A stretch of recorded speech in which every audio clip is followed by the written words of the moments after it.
ఈరోజైతే మనము నిన్నటి దినాన్ని తండ్రి అనే మాటను అక్కడ ప్రారంభించుకొని కొంత సమయం మాట్లాడుకోగలిగాం. మరి దాన్ని ఇంకొంత వివరణాత్మకంగా ఈరోజు పరిశుద్ధాత్మ దేవుడు మనకు తెలియపరచాలని మరి సిద్ధపడదాం. అలాగే దేవుని యొక్క స్వరాన్ని వినటానికి మరి ఆత్మ చెబుతున్న సంగతులు చెవుగలవాడు వినుగా కానట్లుగా మన ఆత్మీయ చెవులను తెరవచ్చేసుకుని, మన ఆత్మీయ నేత్రాలు తెరవచ్చేసుకుని ప్రభు యొక్క వాక్యకై మనం ఆశపడాలి. తండ్రి అయిన దేవుడు ఎంతగానో బాధపడుతూ ఉన్నాడు. నా జనులు ఇదిగో జ్ఞానము లేకే నశించిపోతున్నారు అంటే, జ్ఞానం అనగా ఏమి కాదు, వాక్యమే. వాక్యపు జ్ఞానము లేక మరి ఆయన పిల్లలు నశించిపోతున్నారని, ఆ వాక్యపు జ్ఞానాన్ని అందరికీ అందించాలని తన కుమారుడైన యేసుక్రీస్తు ప్రభుని ఈ లోకానికి పంపారు. ఆయనను ఎవరైతే చేర్చుకుంటారో, ఎవరైతే ఆయనను ఆశ్రయిస్తారో వారందరూ జ్ఞానవంతులే, వారందరూ నీతిమంతులే. కాబట్టి ప్రియమైన దేవుని పిల్లలారా, మరి ఆ వాక్యం మీదకి వచ్చాం. మరి ఇది దేవుని సన్నిధిని మీరు విశ్వసించి ఆయన్ని సమీపించి శ్రద్ధగా ఆలకిస్తారని హృదయపూర్వకంగా మనం చేస్తూ ఈ శ్రేష్టమైన సమయాన్ని ఆ తండ్రి కుమార పరిశుద్ధాత్మ త్రియేక దేవునికి అప్పగిస్తూ, మరి నన్నును కూడా ఆయన యొక్క చేతిలో ఒక పాత్రగా మలుచుకుని మనందరితో ఆయన వాక్య ప్రత్యక్షతను కలుగు చేయనుగాక. ప్రియమైన దేవుని పిల్లలారా, అతి శ్రేష్టమైన సమయము, ఈ అతి శ్రేష్టమైన సమయాన్ని ఈరోజు తండ్రి అనే ఒక గొప్ప నామము ఉన్నది. ఆ నామము దేవునిది, పరలోకమున్న తండ్రిది. అయితే ఆ నామాన్ని ఉచితంగా ఈ లోకములో ఆయన పిల్లలకు అనుగ్రహించారు. ఆ యొక్క నామము ఎంతటి శక్తివంతమైనదో,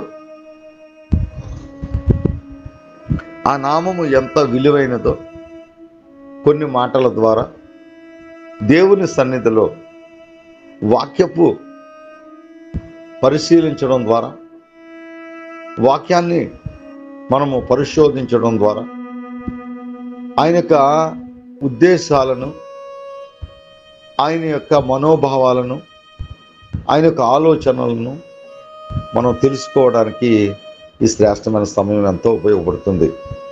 కాబట్టి ఈరోజు అంశము తండ్రి. ఈ నామము పరమందున్న పరలోకపు తండ్రి నామము. ఈ నామాన్ని మనకు అనుగ్రహించారు. ఆ విషయాలన్నిటినీ మరి వాక్యపు వెలుగులో మనం పరిశీలిద్దాం. ప్రియమైన దేవుని పిల్లల, ఈరోజు ధ్యాన వాక్యముగా కీర్తనకారుడైన దావీదు ద్వారా 146వ కీర్తన 9వ చరణాన్ని ధ్యానవాక్యంగా తీసుకుందాం. యెహోవా పరదేశులను కాపాడువాడు, ఆయన తండ్రి లేని వారిని విధవరాండ్రులను ఆదరించువాడు. భక్తిహీనుల మార్గమును ఆయన వంకర మార్గముగా చేయు. తండ్రి అయిన దేవుని యొక్క ఆలోచన ఏంటట? పరదేశులను కాపాడేవాడట. ఆయన తండ్రి లేని వారిని, విధవరాండ్రులను ఆదరించే దేవుడట. ఈ లోకంలో ఎవరైతే తల్లిని తండ్రిని కోల్పోతారో వారికి ఆయనే తండ్రిగా ఉంటానని ఇక్కడ గొప్ప వాగ్దానం మనకు అనుగ్రహిస్తూ ఉన్నాడు. భక్తిహీనత, వీరు దేవుడిని ఎరగని వారు కాదు. భక్తిహీనులు అంటే భక్తులు కాకుండా పోయిన వారు కాదు, లోకస్తులు కాదు. ఈ విషయాలు గుర్తుపెట్టుకోవాలి. మీరేమనుకుంటారంటే భక్తిహీనులు అనేసరికి లోకస్తుల మీదకు తోసేస్తారు. మీకు ఇంకా అర్థం కావడానికి ఒక మాట చెప్తా. ఒక వ్యక్తి డాక్టర్ దగ్గరికి వెళ్ళినప్పుడు మీకు రక్తహీనత ఉంది అని డాక్టర్ చెప్పాడు అనుకోండి, దాని అర్థం ఏంటి? ఆయనకు రక్తము తక్కువగా ఉంది, ఉండవలసిన దానికంటే తక్కువగా ఉంది. కాబట్టి ఆ డాక్టర్ గారు పరీక్షించి ఆయన ల్యాబ్లో టెస్ట్ చేయించి ఆయనకు ఉండవలసిన దానికంటే తక్కువగా ఉంది కాబట్టి ఆయన ఏమంటున్నారంటే, బ్రదర్ మీకు రక్తహీనత ఉంది అంటున్నారు.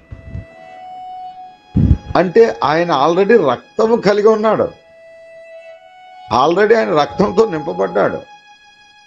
అయితే దాని యొక్క ఉండవలసిన స్థాయిని దిగిపోయింది, తగ్గిపోయింది కాబట్టి రక్తహీనత అన్నారు. అలాగే ఇక్కడ భక్తిహీనుల అన్నప్పుడు మనం అందరం ఏమనుకుంటామంటే లోకస్తులు గూర్చిన మాట ఏమో అనుకుంటాం. కాదు కాదు కాదు, వీరు భక్తులే, దేవుని భయము భక్తి కలిగిన వారే. అయితే వారికి మార్గములలో కలిగిన వేదనలను బట్టి, విశ్వాసపు మార్గములో కలిగిన ఇరుకులను బట్టి, శ్రమలను బట్టి వారు ఏం చేస్తారంటే ఆ భక్తి కలిగి ఉన్నవారు ఇదిగో ఆ భక్తి నుంచి వారు ఒక్కొక్క మెట్టు దిగుతూ ఉంటారు.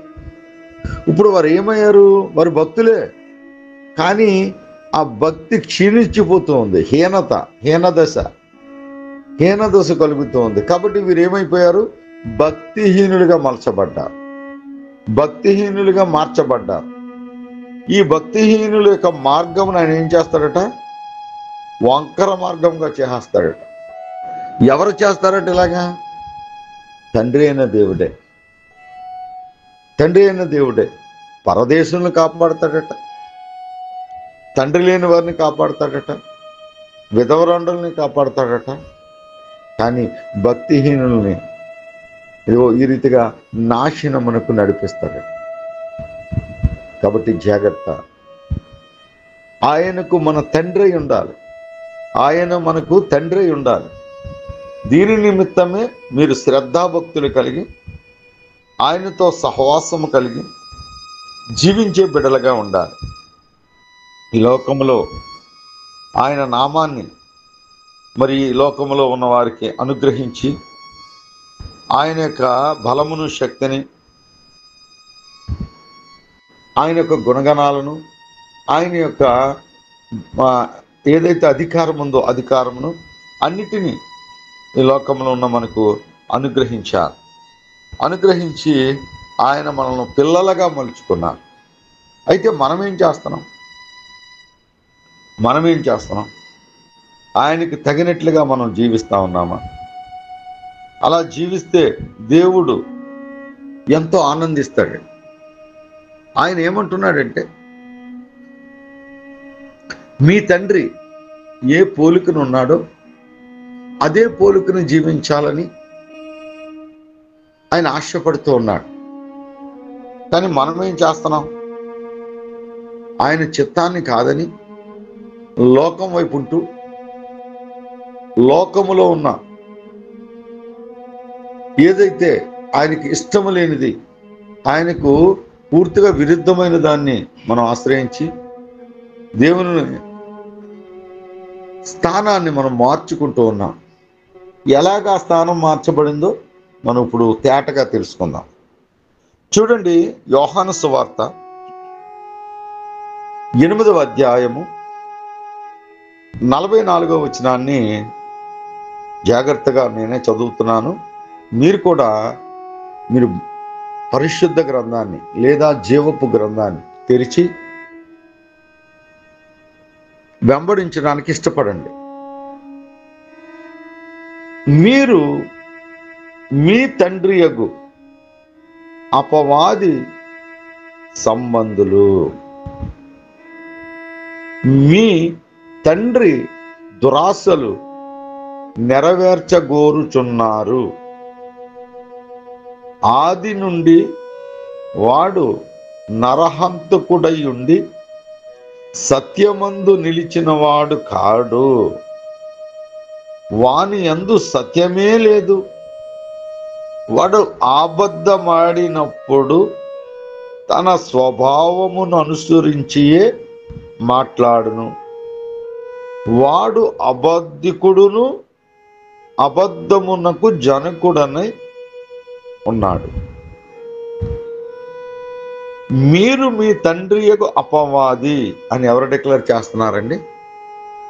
వాక్యమైన దేవుడు యేసుక్రీస్తు ప్రభు శరీరధారిగా ఈ లోకములో సంచరిస్తున్న దినాలలో ఆయన శిష్యులతో, యోదయ సమాజముతో, ఇజ్రాయేలు ప్రజలతో, అక్కడ శాస్త్రులతో, పరిసయ్యులతో, సద్దుకయ్యులతో ఆయన ఈ మాటలు హెచ్చరిస్తూ ఉన్నాయి. ఆ ప్రియమైన దేవుని పిల్లలారా, మన తండ్రి పరలోకమందున్నాడు. ఆయనే అందరికీ పైవాడు. ఆయన పిల్లలుగా మనము వర్ధిల్లాలన్నది దేవునికి ఉద్దేశం.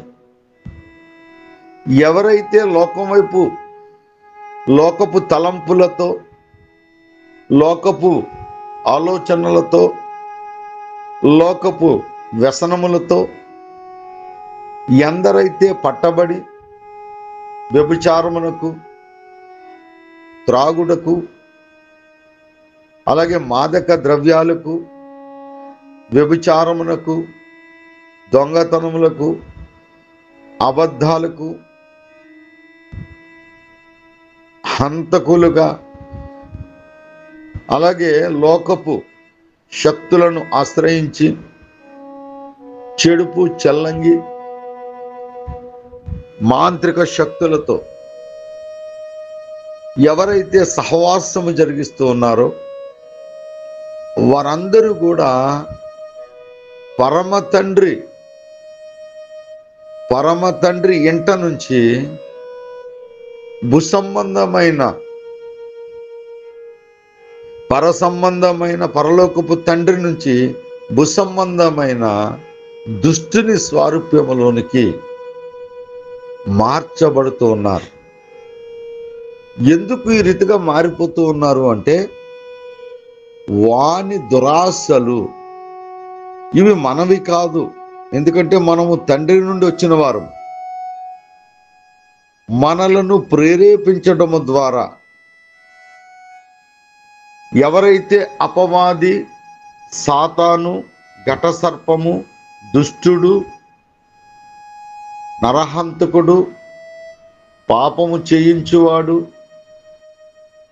ఇదిగో నిశ్చయముగా దేవుని చేత త్రోసివేయబడిన వాడు, ఇలా వాడికి అనేకమైన పేర్లు. వీడు తనకు దురాశలున్నాయి. ఆ దురాశలను ఎవరి ద్వారా నెరవేర్చుకుంటున్నాడు అంటే, బలహీనులైన మనల ద్వారా, భక్తిహీనులైన మనల ద్వారా వాడు ఏం చేస్తున్నాడంటే మనల్ని ప్రేరేపిస్తాడు. ఒకరికి మందు ఇష్టం అనుకోండి, మందు తాగాలని ఆశను పుట్టిస్తాడు.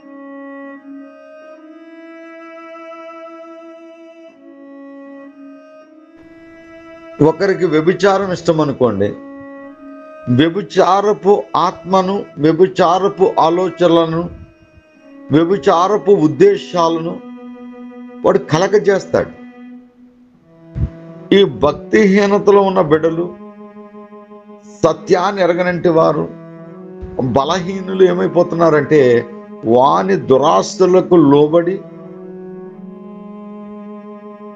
తండ్రి అయిన ఆ దుష్టుని ఆలోచనల చెప్పున వీరు నడుస్తూ ఉన్నారు. తద్వారా ఏం జరుగుతుంది నష్టం అంటే, పరమ తండ్రి అయిన దేవుని పిల్లలు కాస్త దుష్ట సంబంధమైన పిల్లలుగా, దుష్టుని పిల్లలుగా, అపవాది పిల్లలుగా, సాతాను పిల్లలుగా మార్చబడుతూ ఉన్నారు. దీన్ని జాగ్రత్తగా మీరు ఆలోచన చేయవలసిన వారిగా ఉన్నారు. ప్రియమైన దేవుని పిల్లలారా, ఆయన మీ కొరకు ప్రాణము పెట్టి ఆయన మిమ్మలను కొన్నాడు. కాబట్టి మీ సర్వ శరీరములతో ఆయనను సజీవ యాగముగా మన శరీరాలను ఆయనకు సమర్పించుకోవలసిన వారుగా ఉన్నాం. ఈరోజు మీ తలంపులేంటి? ఈ రాత్రికాల సమయంలో మనందరము కూడా ఒక గొప్ప తీర్మానం తీసుకోవాలి. మనం అపవాది సంబంధులమా, పరలోకపు తండ్రి సంబంధులమా? మనము దేవుని యొక్క నీతిని నెరవేరుస్తున్నామా? అప్పుడు మనము తండ్రి ఇంటికి వారసులుగా మార్చబడతాం. లేదు, అపవాది చేత ప్రేరేపింపబడి నేత్రాశ, శరీరాశ, జీవపు డంబము ఇవేవి కూడా తండ్రి నుంచి వచ్చినవి కావు. కాబట్టి ప్రియమైన దేవుని పిల్లలారా, మీ ఆలోచనలు, మీ ఉద్దేశ్యములు పర సంబంధమైనవిగా ఉన్నాయా, భూ సంబంధమైనవిగా ఉన్నాయా అనేది మనం ఈరోజు ఒక చక్కని తీర్మానము తీసుకోవలసిన వారుగా ఉన్నాం. అలా తీసుకున్నప్పుడు దేవుడే మనల్ని దర్శిస్తాడు. మనం ఎటువంటి వారము అంటే, కొలస్సీలకు రాసిన పత్రిక 2వ అధ్యాయము 10వ వచనం నుంచి నేను చదువుతున్నాను. జాగ్రత్తగా వాక్యాన్ని వెంబడించాలి. నేను చెబుతున్న విషయాలు మరలా మీరు మననం చేసుకోవాలి. మరియు ఆయన యందు మీరును సంపూర్ణులై ఉన్నారు. ఆయన సమస్త ప్రధానులకును అధికారులకును శిరస్సై ఉన్నాడు. మీరు క్రీస్తు సున్నతి యందు శరీరేచ్ఛలతో కూడిన స్వభావమును విసర్జించి, ఏమండి, శరీరేచ్ఛలతో కూడిన స్వభావమును ఏం చేయాలట? విసర్జించాలి. ఈరోజు మనం ఉదయాన్నే కాలకృత్యాలు తీర్చుకుంటాం. ఈ కాలకృత్యాలు తీర్చుకోవడం ద్వారా మనలో ఉన్న మాలిన్యము, ప్రతి విధమైన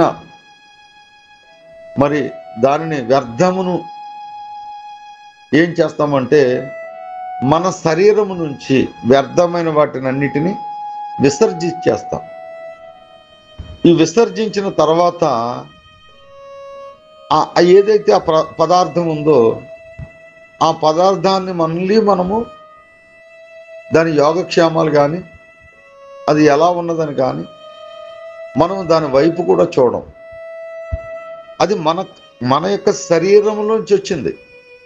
మనం భుజించిన శ్రేష్టమైన ఆహారం నుంచి కావలసిన శక్తిని, బలమును, ఆరోగ్యమును పొందుకోవడానికి ఆ ఆహారంను తిన్న తర్వాత మిగిలిన వ్యర్థాలు ఏవైతే ఉన్నాయో వాటిని మనం విసర్జిస్తాం. అవి మనలో ఉన్నవే. అలాగే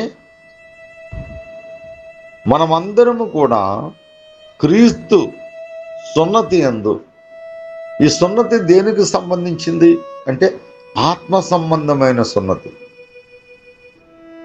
సున్నతి కలిగి ఉన్న మనము ఏం చేయాలట? శరీరేచ్ఛలతో కూడిన స్వభావమును విసర్జించాలి. విసర్జించి ఆయన యందు చేతులతో చేయబడిన సున్నతి పొందితిరి. ఇది పాత నిబంధనకు సంబంధించిన ఆ యొక్క ప్రజలతో మాట్లాడుతున్న మాటలు. ఆనాటి సమాజంతో ఆత్మదేవుడు, ఇదిగో ఇంతకు ముందు మీరు శరీర సంబంధమైన చేతులతో చేయబడిన సున్నతి పొందారు, కానీ క్రీస్తుతో ఆత్మ సంబంధమైన సున్నతి పొందడానికి ఏం చేయాలట? మీరు బాప్తిసమందు ఆయనతో కూడా పాతి పెట్టబడిన వారై ఆయనను మృతులలో నుండి లేపిన దేవుని ప్రభావమందు విశ్వసించుట ద్వారా ఆయనతో కూడా లేపబడితిరి. ఒక వ్యక్తి లోకములో మరణించాడు, ఇక అతనికి లోకముతో పని లేదు. చనిపోయిన వాడికి లోకంతో పని ఏంటండి? క్రీస్తుతో పాటుగా జీవించాడు. ఇప్పుడు ఇతని జీవితం ఎలా ఉండాలో చెప్తున్నాడు. అదే కొలస్సీలకు రాసిన పత్రిక 3వ అధ్యాయము 1వ వచనాన్ని చదువుతున్నాను. మీరు పాతి పెట్టబడి, ఎక్కడ? బాప్తిస్మములో పాతి పెట్టబడి క్రీస్తుతో కూడా లేచారు కదా. కంటిన్యూషన్ చదువుతున్నాను. మీరు క్రీస్తుతో కూడా లేపబడిన వారైతే, క్రీస్తుతో కూడా లేపబడిన వారుగా ఉన్నారు. లేపబడిన వారు ఇక మనమందరము కూడా ఎలా ఉండాలట? పర సంబంధులము, లోక సంబంధులము కాదు, పర సంబంధులము. కాబట్టి మన ఆలోచనలు, మన ఊహలు, మన ఉద్దేశాలు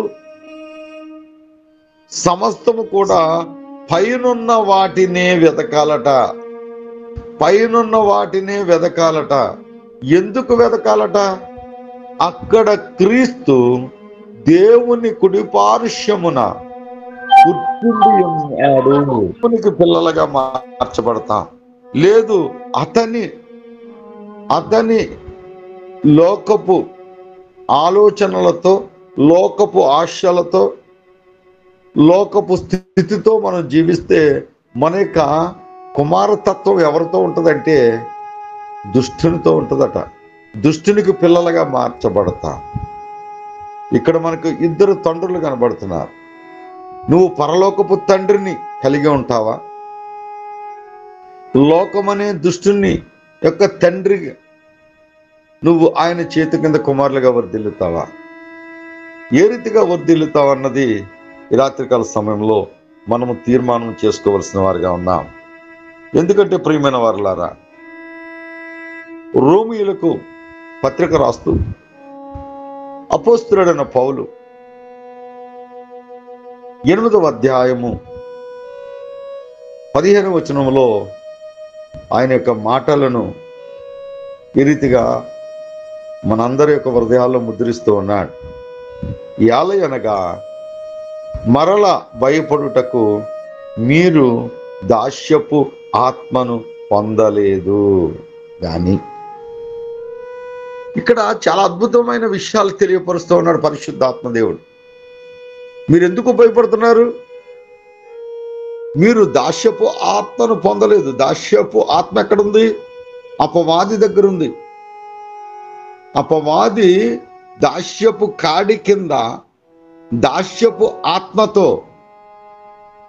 దాస్యత్వము చేయించుకుంటూ వాడు పాదాల కింద మనల్ని ఉంచాడు. వాడు మనల్ని ఏలుతున్నాడు. వాని బంధకముల నుండి, వాడి కాడిమాను నుంచి, వాడి యొక్క మరణ భయం నుండి మన తండ్రి అయిన దేవుడు మనల్ని అమితముగా ప్రేమించి కుమారుని ద్వారా మనకు విడుదలను అనుగ్రహించాడు. అదే చెప్తున్నాడు, మరలా భయపడుటకు మీరు దాస్యపు ఆత్మను పొందలేదు కానీ దత్తపుత్రాత్మను పొందితిరి. ఆ ఆత్మ కలిగిన వారై మనము అబ్బా తండ్రి అని మొర్ర పెట్టుచున్నాము. ఎంత అద్భుతంగా ఉందండి. ఈ ఆత్మ మనలోకి రావటం ద్వారా, ఆత్మ మనలో ఉండటం ద్వారా పరలోకముందున్న సర్వశక్తిమంతుడును తండ్రి, అబ్బా, నాన్న, డాడీ అని పిలవగలుగుతున్నాం. ఈరోజు ఈ రాత్రికాల సమయంలో ఎవరికి పిల్లలుగా ఉందా? మనము దేవుని పిల్లలమని ఆత్మ తానే మన ఆత్మతో కూడా సాక్ష్యమిచ్చుచున్నాడు. మనము దేవుని పిల్లలమట. ఆత్మే తానే మన ఆత్మతో కూడా సాక్ష్యమిస్తూ ఉన్నాడు. 17లో ప్రాముఖ్యమైన మాట. ఇది క్రైస్తవ సంఘానికి అర్థం కాలేదండి. సార్వత్రిక సంఘానికి ఇది అర్థం కాలేదు. దేవుని యొక్క ఉద్దేశ్యం, దేవుని యొక్క ఆలోచన, దేవుని యొక్క సంకల్పము రోమీయులకు రాసిన పత్రిక 8వ అధ్యాయం 17వ వచనంలో చెప్తాడు. ఎవరైతే ఈ మాటలను హృదయాల్లో ముద్రించుకుంటారో వారు మాత్రమే వారసులవుతారు. ఎంతసేపు బాప్తిస్మం తీసుకున్నంత మాత్రాన వారసులు కాలేరు.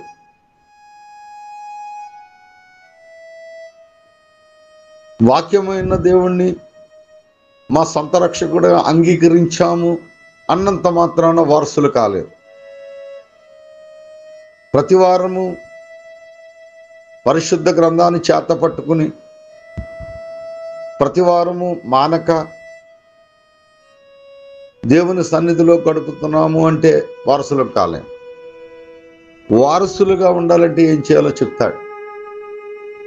మనము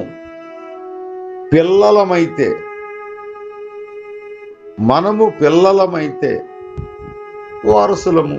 నిజమే. ఇప్పుడు మనము పరమ తండ్రి అయిన సర్వ సృష్టికర్త అయిన దేవుని పిల్లలము కనుక ఆయన మనకు తండ్రి.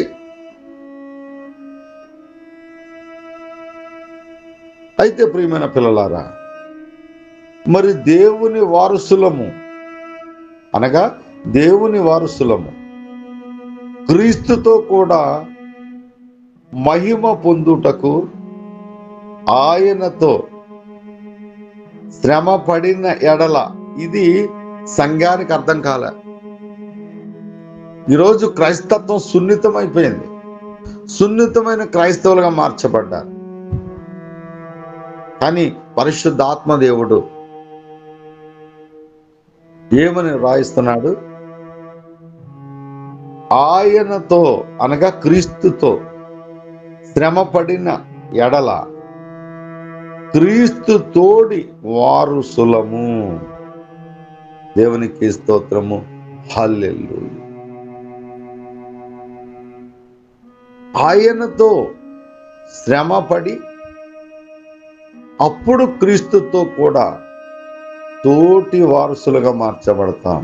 ప్రియమైన దేవుని పిల్లలారా, మన వారసులు మనం చెప్పుకుంటే కాదు, దేవుడే అంటున్నాడు, మీరు నా పిల్లలని దేవుడే సాక్ష్యం ఇస్తా ఉన్నాడు. అయితే పిల్లలమైతే వారసులమే. మరి వారసత్వం కావాలంటే ఏం చేయాలి? క్రీస్తుతో కూడా శ్రమ పడడానికి ఇష్టపడాలి. అలా ఇష్టపడ్డప్పుడే మనకి పరలోకపు పౌరసత్వము మనకు దక్కుతుంది. లోక సంబంధమైన భక్తి భావాలు కలిగినంత మాత్రాన మనము పరలోకాన్ని సంపాదించలేం. యెషయా ద్వారా, భక్తుడైన యెషయా ద్వారా, మీ నీతి క్రియలు నాకు మురికి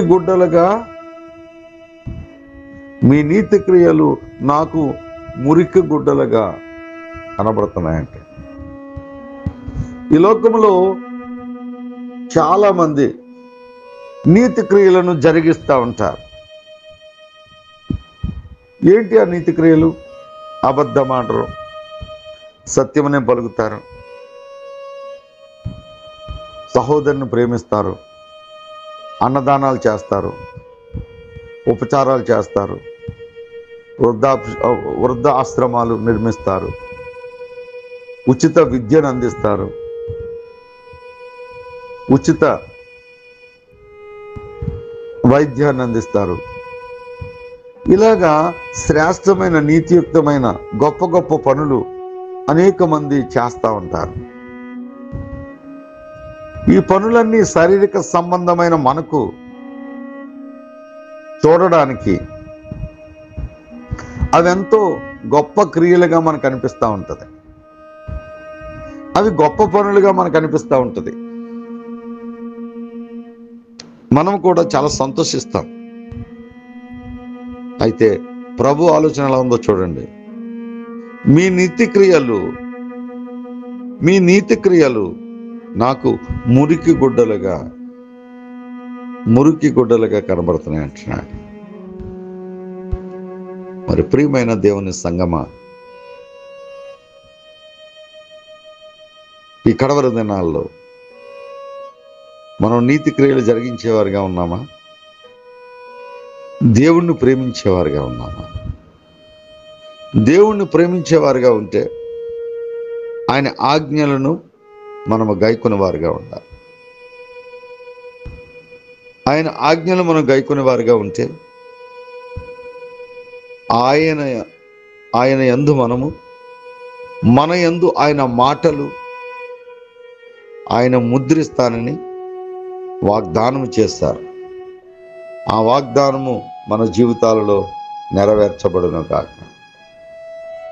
కాబట్టి ప్రియమైన దేవుని పిల్లలారా, దేవుడు మనకిస్తున్న గొప్ప గొప్ప వాగ్దానాలు ఎన్నో మనము ఇక్కడ మననం చేసుకుంటూ ఉన్నాం. ఇంకొక గొప్ప వాగ్దానం దేవుడు మనకు అనుగ్రహిస్తూ ఉన్నాడు. 2వ కొరింథీ పత్రికలో అపోస్తలుడైన పౌలు ద్వారా 6వ అధ్యాయములో 18వ వచనాన్ని ఒక గొప్ప వాగ్దానముగా మనందరి జీవితాల్లో ముద్రించుకొని అన్నిటికంటే భద్రముగా మన హృదయాన్ని కాచుకునేవారుగా ఉండాలి. ఎందుకంటే హృదయమును ఇద్దరు పోటీ పడతా ఉన్నారు. ఒక కప్పు కోసం, ఒక గోల్డ్ మెడల్ కోసం ఇద్దరు వ్యక్తులు పరుగెట్టినట్టుగా, ఇద్దరు వ్యక్తులు పోరాడినట్లుగా మన హృదయం కొరకు పోరాడుతూ ఉన్నారు. ఒకరు పరమ తండ్రి అయిన దేవుడు, ఒకడు లోక సంబంధమైన దుష్టుడు. వీరిరువురికి కూడా నీ హృదయం కావాలి. ఈ ఇరువురు కూడా నిన్ను ఏలాలని ఇష్టపడుతున్నారు. అది సంఘానికి అర్థం కాదు, క్రైస్తవ బిడ్డలకి అర్థం కాదు. నీ దేవుడు నిన్ను ఏలాలనుకుంటున్నాడు. అలా అనుకుంటే కొన్ని సంఘాలలో ఉన్నవారు, కొన్ని సంఘాలలో ఉన్న బిడ్డలు ఆ మాటలను కూడా వినటానికి ఇష్టపడరు. ఎంతసేపు మేము సర్వశక్తిమంతుడైన దేవుని పిల్లలము, మేము దైవములము, మేము దేవుని వారసులము అనే మాటలకు ఆశపడతారు తప్ప, ఇదిగో నిశ్చయముగా దేవునికి మేము దాసులమని, బానిసలమని, పరిచారకులమని ఒప్పుకోవడానికి ఎందుకో మనసు అంగీకరించుతాం. ప్రభు ఏమో ఇదిగో నిశ్చయముగా ఈ రీతిగా శ్రమపడి నా ఇంటి వారసులుగా మార్చబడని ప్రభు చెప్తున్నారు. సంఘాలేమో అతి సున్నితమైన తత్వాన్ని కలిగి దేవుని యొక్క ఆధిక్యతను కోల్పోతూ, భక్తిహీనతను మూటగట్టుకుంటూ, మన చిన్నని మార్గాలను దేవుడే వంకర మార్గాలుగా చేసేవారుగా మనము మలచబడుతూ ఉన్నాం. కాబట్టి ప్రియమైన దేవుని పిల్లలారా, దేవుడు మనకిస్తున్న గొప్ప వాగ్దానాన్ని నేను చదువుతున్నాను.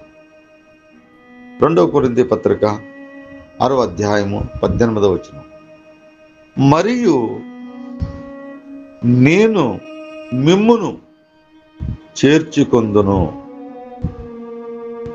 చాలా మంచి మాటలు కదా.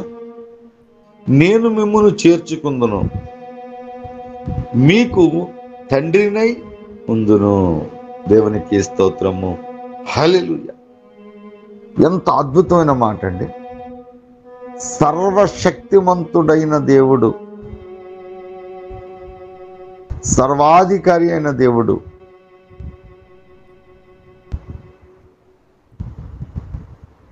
ఆయనే మనకు తండ్రిగా ఉండాలని ఆశపడుతూ ఉన్నాడు.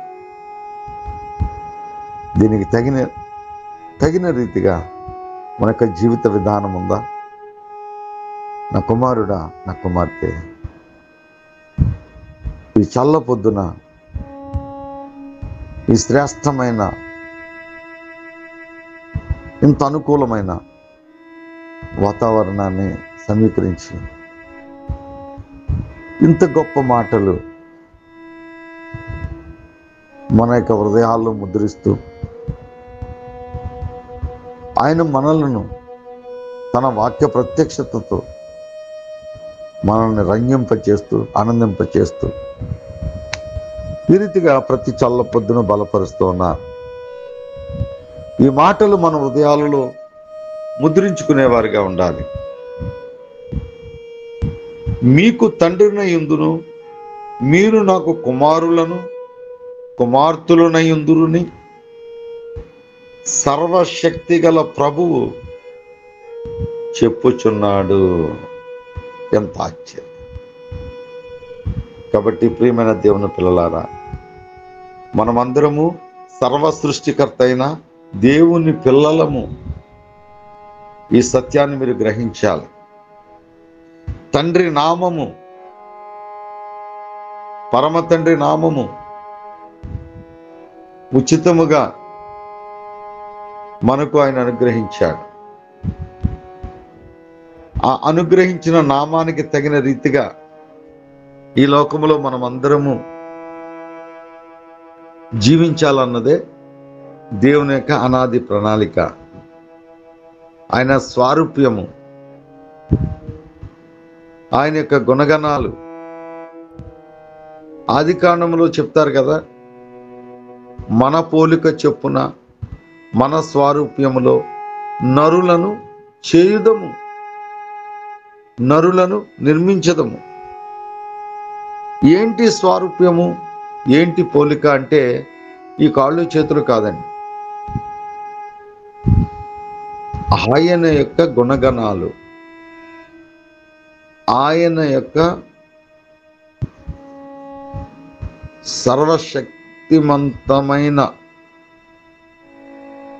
లేదా మహోన్నతమైన ఆ యొక్క క్యారెక్టర్ యావత్తు కూడా మన నుండి లోకానికి బయలు వెళ్ళాలని, నిశ్చయముగా ఆయన పిల్లలుగా మనం మార్చబడి లోకానికి మనమే దీవెనగా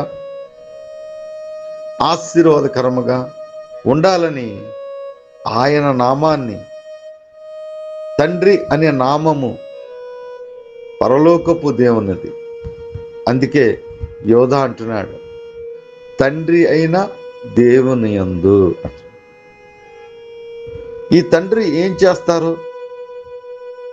ఈ తండ్రి కుమారులను ఏ రీతిగా శిక్షించి సరిచేస్తారో రేపుడు దినాన్ని ఆ సెషన్లో నేర్చుకుందాం.